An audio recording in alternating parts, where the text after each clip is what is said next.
Welcome to our YouTube channel. I'm Shahryar Khan from Edge College, and today we are going to discuss present continuous. आज हम present continuous के बारे में पढ़ेंगे और इसको आप present progressive भी कहते हैं। अगर आप किसी बुक में पढ़ते हैं progressive,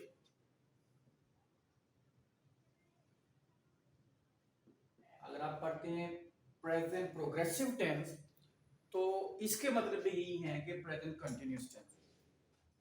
ओके पहले हम देखते हैं कि आप स्कूल या कॉलेज में आपने इसको किस तरीके से सीखा, कैसे समझा। स्कूल कॉलेज में आप ये वाले टेंसेस आपने सीखे या फॉर्मूले कि पहले आप समझते हैं, आपको बताई जाती है उनकी उर्दू में पहचान क्या है। जैसे कि आपने प्रेजेंट कंटिन्यूस सीखा कि पहचान इसकी ये है कि उर्दू सेंटेंस के आखिर में रहा है, रही है, रहे हैं आता है। ठीक है, अगर किसी सेंटेंस के आखिर में रहा है, रही है आता है तो आप उसको प्रेजेंट कंटिन्यूस में ट्रांसलेट करते हैं। ठीक है, ये आपने पढ़ा। लेकिन हम यहाँ पर इसको पढ़ेंगे सिचुएशन वाइज। जैसे कि हमने किया लास्ट वीडियो, पिछली वीडियो हमने की, उसमें हमने प्रेजेंट सिंपल पढ़ा और उसमें वो आपको मैंने बताया कि सिचुएशन आपने अंडरस्टैंड करनी है, आपके माइंड में सिचुएशन होनी चाहिए। तो प्रेजेंट कंटिन्यूस की सिचुएशन में हम यूज करते हैं, ये हमने समझना है।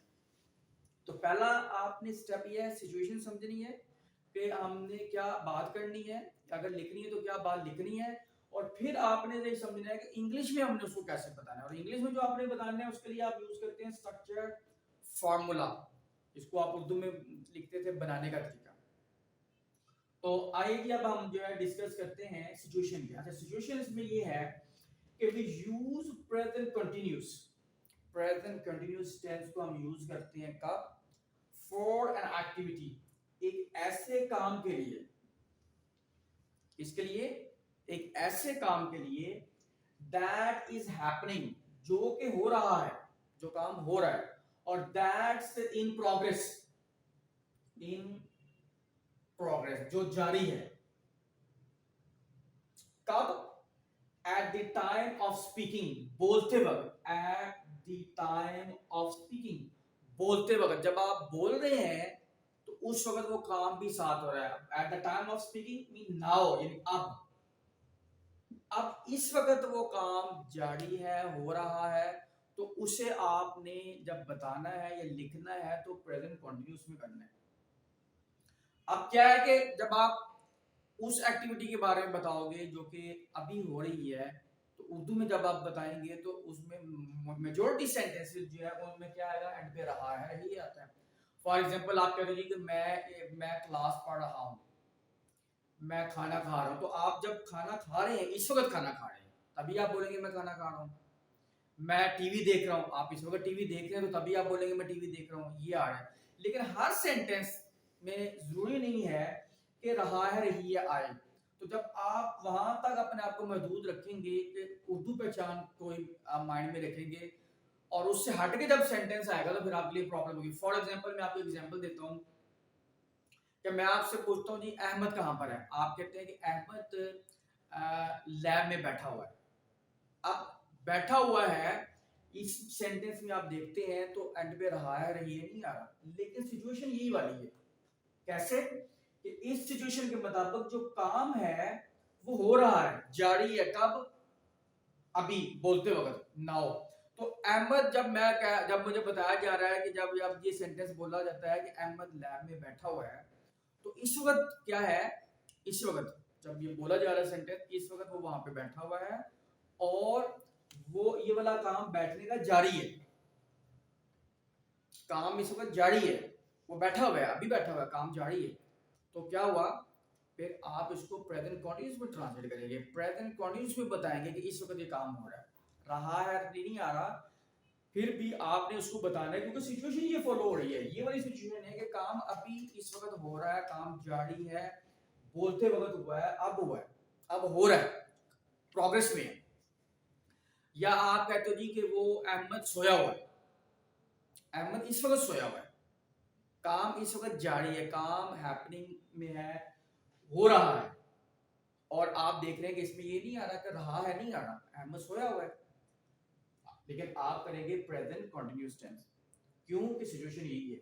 तो ये क्लियर हुआ कि आपने प्रेजेंट कंटिन्यूअस टेंस कब यूज करना है, जब कोई काम, आपका काम, एक पहली बात ये है कि काम इस प्रोग्रेस में है।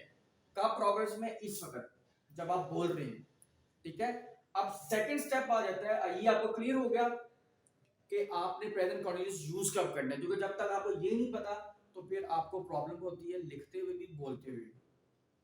अब सेकंड स्टेप आ जाता है बनाने का तरीका, जिसे स्ट्रक्चर कहेंगे या फॉर्मूला कहेंगे। बनाने का तरीका क्या है कि सबसे पहले आता है सब्जेक्ट। ये आपको पता है कि ये सब्जेक्ट वर्ब ऑब्जेक्ट जो है, जितने भी एक्टिव वॉइस होते हैं उनका फॉर्मूला, जनरल फॉर्मूला यही होता है, सब्जेक्ट वर्ब ऑब्जेक्ट। चेंज यहाँ पर आती है, वर्ब की फॉर्म चेंज हो जाती है, किसी फॉर्म में हेल्पिंग वर्ब चेंज होते हैं तो नेम बनते जाते हैं। तो फर्स्ट सब्जेक्ट आएगा, सब्जेक्ट के बाद एम, इज, आर, इन तीनों में से कोई एक वर्ड आप बोलेंगे, कोई एक helping verb, and then we ING mean verb की आईएनजी फॉर्म, शॉर्ट में लिखा हुआ है आईएनजी फॉर्म। जैसे रीड है तो reading, speak speaking, teach teaching, ठीक है। एंड देन ऑब्जेक्ट आएगा। तो क्या फार्मूला हुआ? Subject and after that am, is और आर, और फिर वर्ब की आईएनजी फॉर्म, फिर ऑब्जेक्ट। जब आप अपने वर्ड्स को इस ऑर्डर में लिखते हैं या बोलते हैं तो इसके मीनिंग ये बनते हैं कि ये काम अभी हो रहा है, इस वक्त हो रहा है। ओके, अब एक ही पोजीशन पे जब एक से ज्यादा वर्ड्स आ जाते हैं तो इसका मतलब हुआ कि आपको ये समझना है कि इनमें से एक किस सेंटेंस में कौन सा वाला यूज होगा। तो एम, इज, आर आप यूज करते हैं अकॉर्डिंग टू सब्जेक्ट। तो अगर आपका सब्जेक्ट इस ग्रुप में से है, अगर आपका सब्जेक्ट है ही, शी, इट और सिंगुलर नाउन, इनमें से किसी इस ग्रुप में से कोई एक सब्जेक्ट आपका है तो आप यूज करेंगे इज। आप ये ही is, she is, it is. Singular noun एक name, Ahmad is, Ayesha is, the girl is, the student is, my brother is, your brother is. अगर आपका सब्जेक्ट इस ग्रुप में से है, कोई भी सब्जेक्ट आपका इस ग्रुप में से है, सेकंड वाले से, वी है, यू है, दे है और प्लूरल नाउन, तो आप यूज करेंगे are. So you say we are, you are, they are, Ahmad and Aisha are, the girls are, the boys are, your brothers are. So आपने फर्क करना है you में और your में, ठीक है।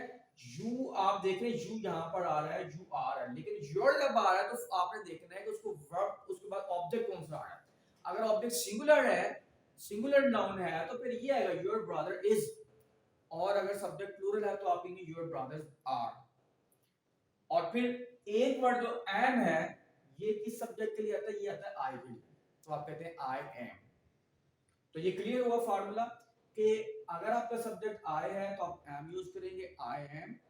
अगर सब्जेक्ट ही है तो is, he is, she is, it is, Ahmad is, Ayesha is. और अगर वी है तो we are, you are, they are, Ahmad and Ayesha are, my brothers are, the students are, my friends are. ये हो गया फार्मूला। तो situation, then formula, and then फिर आपने अंडरस्टैंड कर इसको प्रैक्टिस करने के लिए आपने क्या करना है? एग्जांपल्स की तरफ जाना है। और जब आप एग्जांपल करेंगे तो फिर आप उसको प्रैक्टिस करने के लिए, अगर आपने राइटिंग प्रैक्टिस ज्यादा करनी है तो आप लिखेंगे एग्जांपल ज्यादा, और अगर आपने स्पीकिंग प्रैक्टिस करनी है तो फिर आप उसको बोलेंगे। अब इसकी प्रैक्टिस करने के लिए आपने ये भी देखना है कि रियल प्रैक्टिस करनी है, रियल सेंटेंसेस बनानी है। प्रेजेंट कंटीन्यूअस के लिए आप सेंटेंसेस बनाते हैं तो क्या आप कैसे बनाएं, क्या आपके माइंड में टॉपिक हो? आप ऐसा कर सकते हैं कि आप इमेजिन करें कि you are right now at a function, at a party, किसी जगह पर आप हैं और आप किसी को बता रहे हैं, फोन पर बता रहे हैं, one of your friend is not with you, वो आपके साथ नहीं है, आप उसे बता रहे हो कि इस वक्त उधर क्या हो रहा है। तो जब आप उसको बताओगे फोन पर इस वक्त वहां पर क्या हो रहा है, इस वक्त कौन क्या कर रहा है, तो क्या होगा? आप प्रेजेंट कंटीन्यूअस यूज करोगे, क्योंकि आपने पढ़ा है कि जब आपने समझा है कि जो काम इस वक्त हो रहे हैं वो आपने बताने हैं, तो हम प्रेजेंट कंटीन्यूअस यूज करेंगे। फॉर एग्जांपल आप किसी वेडिंग सेरेमनी में हैं तो आप बताएंगे जी कि